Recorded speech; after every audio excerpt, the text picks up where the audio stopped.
That was from the other one. Oh, but don't we want to start again so that it's easier, Gwendolyn? No, it's okay. I figured that out. Okay. All right. All right. Take two. We're doing one take. No, that's one take, and that's all One part of take. it. That's it. It's gonna flow into this episode Woo! perfectly. I'm Jeannie. Thank you, though. I'm Gwendolyn. And we are talking about, what would you call it? Breaking up the paradigm and loving ourselves. Breaking up with old energy. All Yeah. right. Breaking up with, just Breaking the old up with their old story. self. Oh, breaking up with the old story, old energy, But however. also loving. But also loving, because I was like, Yes. you know, we've come such a far place to be like, you know, I remember having like fear thoughts and lack thoughts and separation, and it was like it was really true for me back then, you know, like when I It's was a true younger and experience. stuff. Totally. It's a true experience, and so that's why it's really I feel it's important for us to be here and for like anybody who wants to hire us is to help others to get to this place of peace. Like when you know the truth of who you are, you don't have to suffer and have those, you know, that fear and live in fear and live in And just how easy it is. yeah, You know, like Jesus said, my way is easy, my burden is light. It sure is. It's way lighter and easier than the desperation life. That was what hit me. it. It was like how desperate I thought life was. Like I really couldn't believe I could even survive it. And you know, I feel like we all have this within us that we think, oh, it's just our imagination, you know? Like, because I always thought this is imagination, but there's still a part of me that was like, you know, and then when I actually say found Sarah, then there was more people in this truth, and it was just like Christmas, more and more and more Christmas of like, wow, like it's like I knew this all along. So it's like we're reminding others that they know this all along. I know. And Jeannie, you were talking about the girl that was doing something new. Well, first, I wanted to talk about a couple weeks ago when because I don't think we put it in an episode, but I mentioned it to both of you that and I think we did put the baptism in the episode about how I saw it as coming in as a celebration of life into an awakened world with the godparents were already awake and aware, and they were there. Oh yeah. Celebrate you as this life, as life coming into this experience to be more life, right? To experience more of this life. And so it's a celebration, and the godparents throughout your life would remind you, you are creation itself. You are whole, fulfilled, complete, perfect creation of God, right? And they would just remind you if you forgot along the way. And so that came along, and then this whole thing about how these books, people write these books, and they all have a premise that they want to write about in these books, and all this evidence comes in and says, yep, that causes that, or you know, this is why this sucks. Yep, this is why this sucks. And they get just boatloads and libraries full of evidence that go into the book, and then somebody else can write a similar book and say that doesn't cause it, this does, and then they get all the evidence that does it. And so a few weeks ago, I decided to rewrite my story of me, the greatest love story ever told, which we each are, because we are God and we are the greatest love story ever told. And it's whatever we want. I rewrote it from the beginning. I rewrote the premise to the most aligned truth I know, which is I came in awake and aware, conscious, to a family and a reality that is awake, aware, and conscious, and that was heaven on earth, right? I never left. No one ever left. We came in, and I rewrote the story as that, and how everything in creation, because it's all me, was that. And just the boatloads and libraries and evidence that was coming in as I stayed in this I am love, and there's nothing else. And I was born to love, and I've been existing in the reality of love. As I rewrote the I am story of me according to that, all of this evidence starts flowing in because, there's only this present moment of now. And so I have rewritten myself as that I am character, which is the most aligned to God, the truth you can be.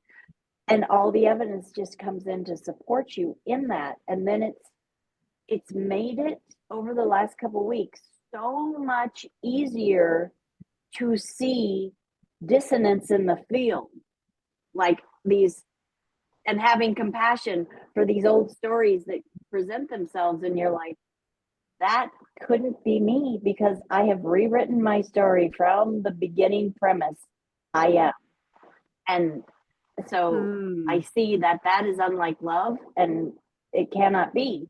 So the other day, it's just I've become lighter and freer, and just more cognizant of the I am, instead of the I am not yet I am.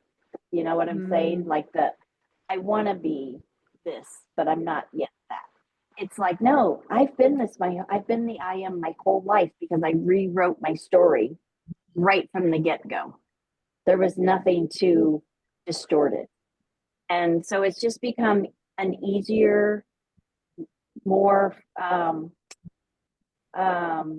frolicking, more lightness of being, more recognition of. Do you have any of the rewrite story there? You know what? I could probably pull it up. Oh, and it's 1:11 right now in Arizona. That's so funny. 1:11. And yeah, so it's just become such a beautiful story of me that is aligned to who I most desire and wish to be, which is fully awake, the ideal version of me, living my heaven on earth, which is what we all want. Every part of creation is that.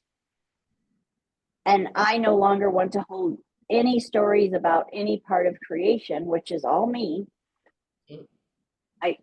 Other than that. And it's made a huge difference in my life. And I know for each of you, you've done it as well. And it just really turns things around. It's like stepping back from the matrix and realizing that it is a matrix, and how effortless it is to change it into whatever we want just by saying so. Just knowing it, not convincing ourselves, knowing it. And I feel like that's like coming through, like when you say my mother, so like she didn't die. She just changed forms. Die wasn't even, you know what I mean? And she just like went to this different heaven. You know what I mean? Like heaven on earth. It was just, you know what I mean? Like, so it's like, but I could still talk to her. I could still, you know what I mean? Just not physically. And it's dropping every story. Yeah. Because there's no limit. The experience of her. There's no loss. Yeah. Yeah. And so what does that, I don't even know that we've begun to know what that looks like or feels like, because the stories are now dissipated, that we're keeping those walls and veils and illusions up. And so, but everyone and everything is here now. And this, I'm saying, for me, rewriting my story from the get-go, from the premise of me entering this physical world, which, no one goes anywhere. It's all just a holographic. But that was the baptism, when you baptized yourself in this hologram. I am a celebration of life. I baptized myself a celebration of life, and so it must be. And I'm letting all the stories that say something different, I'm just letting them go. And Course in Miracles says, unlike love does not exist. You can have an experience. Experience, this is an experiential world, right? So you can have any kind of experience you want. But there's only one source, and it's love. So if it's unlike love, it means I went off on a tangent because of something. I perceived something. So I went off on a tangent and had an experience, unlike love, but that actual core story, the premise of my existence, the heritage of my existence, never wavered. It's been one story, which is the greatest love story ever told. And so at any point when I recognize, oh my gosh, I've been living a lie that I keep telling myself, and I'm no longer willing to, I'm just going to rest back into the awareness and fulfillment I am and realign with the story that's gone on and dropping that tangent, which as soon as you take your light of focus off of it, dissolves back, because in each moment we're made new. Yeah. Yes. And so you've realigned to the one story that's gone on without you as you branch off on all these tangents, unlike love. And then you're finally like, oh my God, what am I giving my light to? What am I focusing on? Let me just rest in the awareness of fulfillment and source that I am, so that I can just rejoin that one core story. Yeah. Yeah, but I saw a quote today. You don't defeat what you don't want by fighting it. You starve it by putting your attention to your heaven. Yeah. And the beautiful story, I believe it's an indigenous story, that it's the grandfather or whatever, and the boy goes, well, which one's going to live? I think, I'm so sorry that I do not know the two characters. It's like the wolf or the something. There's two animals. And the grandfather says, whichever one you feed, that will be the story that lives. Yes. Yeah. Mm. Yep. Mm-hmm. Yeah. And so this recognizing, when I really just went back and started fresh, that I came in awake and aware to a family that's awake and aware, and a reality that's awake and aware. And I got all this evidence that showed me that was the truth that I have been living since I started here. That's all I want to feed, is that. Yeah. And it really, for me, this is a big one. And it was so beautiful to say, well, why would I want to feed that other thing? Yeah. It hurts. Why do that? Well, and it was just what was. It was just what was. And then what Joanna was saying is having compassion for all those other versions of the story that lived before that awareness. And you're like, oh my gosh, I have so much love and compassion, because I've mentioned it before, that when I went to Montana and I went into that deep meditation that Fiona led us on, and all I heard was, it's whatever you want it to be, Jeannie. And then, like, I don't know, a year and a half ago or something like that, I realized that was another version of me screaming through the cosmos, saying that to me. It was me talking to me. It was me talking to me. So it was, I've been here the whole time. How many layers between that version of me and me were there? Now I want to be the I am version I have always been. The more like you realize yourself right here in the now, and the now is like all the versions of you. So like you're, my daughter, so I don't have the daughter coming up and being like hurt or something, because I've healed that part of myself. So it's like, when they come up, you're like, no, I just love you. I just love you. Just love you. Just love you. You know what I mean? The truth of us is love. The truth of us is love. So it's like, okay, by hugging me, I'm hugging them. You know what I mean? It's clearing everything. Like us walking exactly in the now is like clearing all, like, if they've ever talked about ancestors or you know what I mean? Our whole line, our whole ancestor. Yeah. All that stuff, all that work to become something is gone when you just love now. It's just washed away, but you're not struggling to get anywhere. You're just being who you are. Yeah. Yes. the truth of who you've always been. And in my rewriting of my story, it's called The Heritage of Existence. And I love that because it's bypassing any kind of human or alien or tree or whatever it was. Wow. The truth is just a heritage of existence. You exist and will always exist. And there's only one existence, which is love. And that's the heritage of existence. We are, and everything is that heritage of existence. And there's no lineage specific to like, oh, I have to correct that. No, just come back into the alignment with source, the one heritage of existence of love. And you'll see I love it. One. Because that's saying it's always been. That's what you're saying. Exactly. Yeah. Yeah. Yes. And I love how Tom Kieran says it. He goes, there is no such thing as non-existence by definition.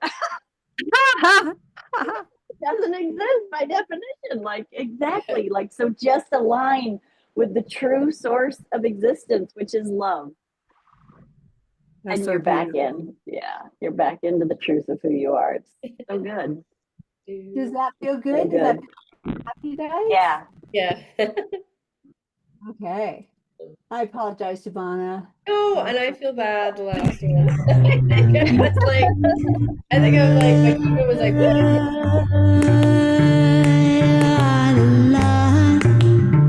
you shine so bright, you sparkle, you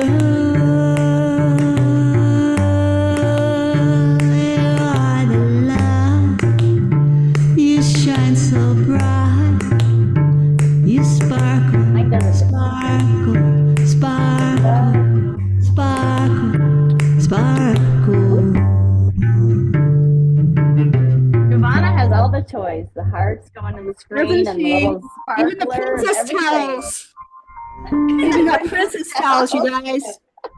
I just love that. We all need our princess towels. Oh my gosh. Yay. I think, and getting a towel that has your photo on it and it says princess with your logo. Oh, Princess Giovanna. Oh my God. You can get your socks made with your dog on them and all that stuff. I think we all need princess towels with our Oh my God. That's a good idea. Our caricature on it as the princess. Yeah.